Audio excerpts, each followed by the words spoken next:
Merci. Excellente initiative d'Escale Santé, j'ai eu l'occasion de le dire et donc je le redis ce soir ici. Peut-être que l'année prochaine, en ce qui concerne l'ARS, il faudra changer un peu les représentations, puisque j'ai d'autres collègues qui interviennent dans le Sud-Gironde, mais voilà, on verra ça en temps voulu. Donc vous m'avez demandé de vous parler, c'est le thème de cette soirée, donc des équipes de soins primaires et des communautés professionnelles territoriales de santé. Donc il y a également les plateformes territoriales d'appui, mais je passerai rapidement dessus enfin, parce que l'année dernière, nous avions déjà parlé de ces plateformes territoriales d'appui.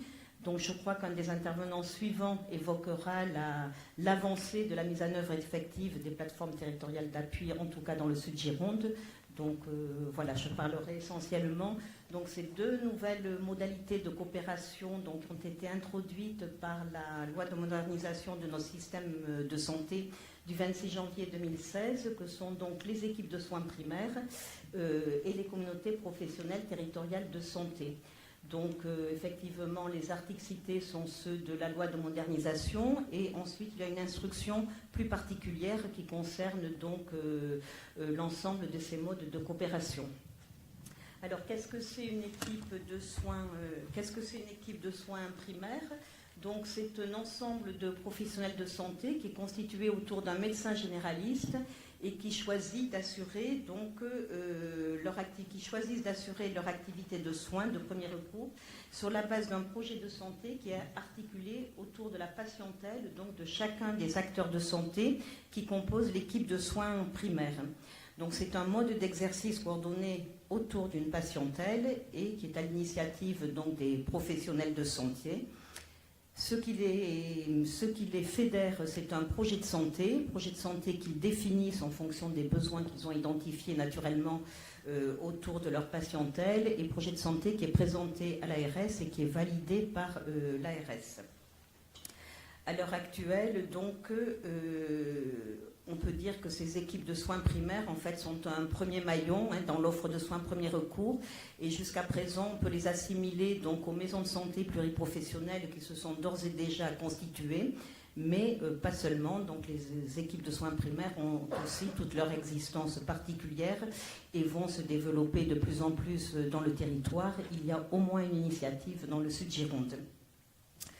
Alors, les équipes de soins primaires,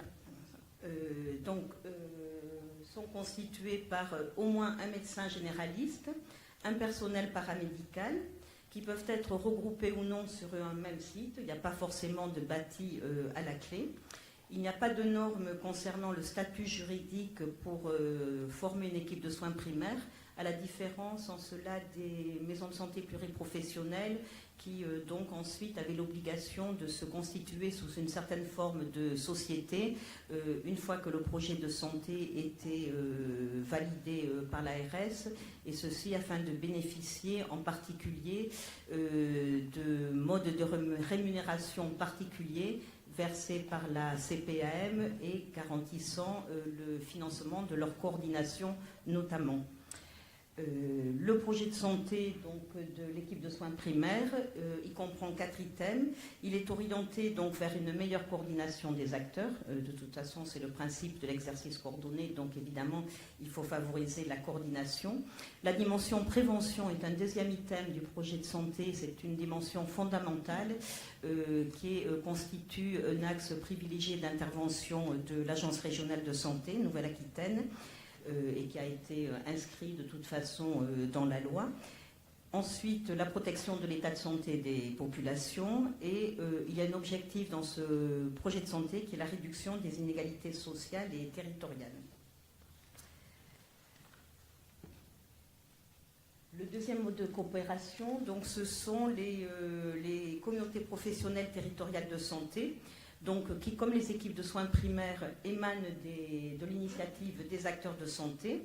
Les professionnels de santé donc, qui la constituent donc, veulent assurer également une meilleure coordination de leurs actions et contribuer à une meilleure structuration des parcours.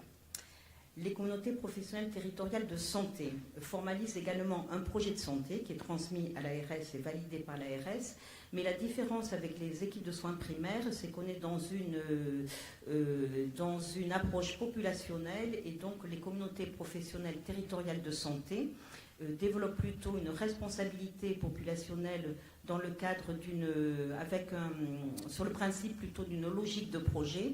C'est-à-dire qu'ils ont identifié des besoins sur le territoire qui méritent une réponse particulière pour tous les intervenants, donc tous les professionnels de santé qui interviennent dans la communauté professionnelle territoriale de santé. Et donc ça veut dire que, en fait, ces professionnels de santé vont pouvoir s'impliquer dans des actions ou s'occuper de personnes qui ne sont pas spécialement, qui ne ressortent pas spécialement de leur exercice habituel, ou qui ne s'appliquent pas uniquement à leur patientèle. Donc c'est un mode d'exercice coordonné qui est beaucoup plus large et qui émane là aussi de tous les professionnels de santé. Alors, ceux qui peuvent constituer la communauté professionnelle, ce sont les acteurs de santé, donc professionnels du premier et du deuxième recours.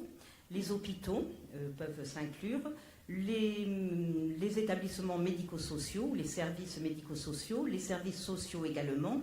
Donc vous voyez que c'est beaucoup plus large que l'équipe de soins primaires. Et la composition donc, et le territoire de la communauté professionnelle territoriale de santé donc, sont définis par les acteurs de santé. Comme pour les équipes de soins primaires, il n'y a pas de normes pour constituer le statut juridique de la communauté professionnelle territoriale de santé.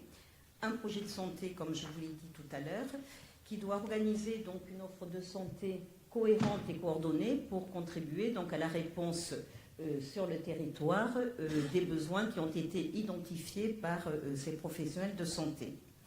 Donc ce projet de santé, donc, comme celui des équipes de soins primaires, il est présenté et validé par l'ARS, et l'ARS peut ensuite conclure avec la communauté professionnelle de santé, comme avec l'équipe de soins primaires d'ailleurs, un contrat territorial de santé, ce qui permet de contractualiser ensemble effectivement un plan d'action qui pourra être éventuellement accompagné par l'ARS, notamment sur des financements dédiés à des actions de prévention, enfin selon ce qui pourra être défini ensemble. Mais je cite la prévention parce que, comme je vous l'ai dit tout à l'heure, donc c'est un axe fort de la politique régionale de santé. Voilà, et je sais que c'est une préoccupation également pour tous les professionnels de santé. Voilà, donc ce sont les deux modes d'exercice principaux que nous a amené la loi de modernisation de notre système de santé. Donc pour les équipes de soins primaires, donc je vous ai dit qu'elles pouvaient être assimilées pour l'instant à des maisons de santé pour celles qui existent. Vous savez qu'il y a quand même un certain nombre de maisons de santé pluriprofessionnelles dans le Sud-Gironde. Le Sud-Gironde a été particulièrement précurseur sur ce plan-là. Et pour les équipes de soins primaires là, qui se développent, donc nous avons une initiative sur le territoire de Saint-Symphorien. Donc nous sommes en contact avec l'équipe au niveau de l'ARS. Nous avons d'autres initiatives également sur le territoire bordelais, par exemple. Sur les communautés professionnelles, pas encore, ça n'a pas encore vraiment émergé. Et le lien entre les deux, c'est que les équipes de soins primaires peuvent adhérer aux communautés professionnelles territoriales de santé. Voilà, puisque donc vous avez vu que la communauté est beaucoup plus large que l'équipe de soins primaires, mais la condition est qu'effectivement, qu'il y ait eu un diagnostic de territoire pour identifier des besoins de santé particuliers à ce territoire, spécifiques à ce territoire, auxquels la communauté entend répondre.